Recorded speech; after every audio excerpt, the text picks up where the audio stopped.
Dzień dobry, Rafał Smoliński, Applaus Audio. Witamy w Barcelonie, drugi dzień targów. ISE, jak to mówi. Witamy Was na stoisku firmy QSYS. Jak zapewne widzicie, jest jak co roku bardzo mocno oblegane. Pierwszą strefę, którą chcemy Wam pokazać, jest to Vision Suite. Będzie pokazywane rozwiązanie, które firma QSYS kupiła bodajże 2 lata temu. Jest to SerVision. To jest system, który automatycznie trackuje i współpracuje z kamerami oraz procesorem QSYS-a. Na kolejnej stacji można zobaczyć nowe video endpointy. Przypomnę, że QSYS to nie tylko sterowanie i dźwięk audio, ale już zbudowana sieć wideo over IP. Kolejne rozwiązanie, które jest prezentowane na stoisku, jest to Reflect. System Reflect został już uruchomiony w Polsce. Można kupić licencję, działa w Polsce. Jest to zarządzanie, kontrola, monitoring przez chmurę. Wystarczy, że wykupimy sobie subskrypcję miesięczną, roczną i mamy dostęp do naszej instalacji, do naszego procesora, do wielu instalacji, które mogą być rozłożone po całym świecie. Przewagą i tym, jak bardzo QSYS rozwija się, jest to, że wszystkie jednostki centralne mają bardzo duży zapas mocy obliczeniowej.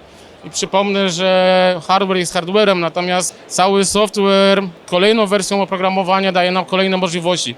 To, że kupiliśmy procesor przykładowo w zeszłym roku, dzisiaj po zmianie firmware'u oprogramowania, które dodam jest darmowe, mamy tak naprawdę zupełnie nową platformę, zupełnie nowe rozwiązanie. Myślę, że to jest kluczowe i wszyscy na początku bardziej patrzyli, że to jest DSP, procesor dźwiękowy, natomiast to jest procesor oczywiście z bardzo rozbudowanymi funkcjami do dźwięku, ale jest to procesor, który jest procesorem sterującym. Nie musimy przykładowo budując instalację brać jakiś kolejny sterownik, który będzie nam odpowiadał za uruchamianie oświetlenia, klimatyzacji, projektorów, ekranów.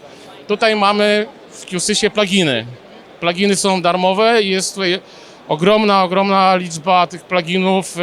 Oczywiście najwięksi producenci typu Samsung, LG, Sennheiser, AV Pro Edge.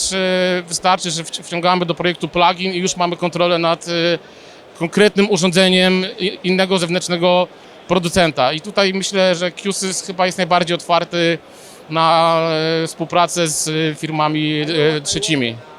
No i dodam do tego coraz bardziej rozwiązania wideo over IP, czyli endpointy NV32, NV21 i nowy wallplate z przełączem HDMI. Możemy budować wewnątrz procesingu sobie naszą sieć wideo plus kamery i całość mamy zakończone mostkami USB do dowolnej wideokonferencji typu Zoom, Teams, Google, gdzie nasz system jest w tych platformach certyfikowany.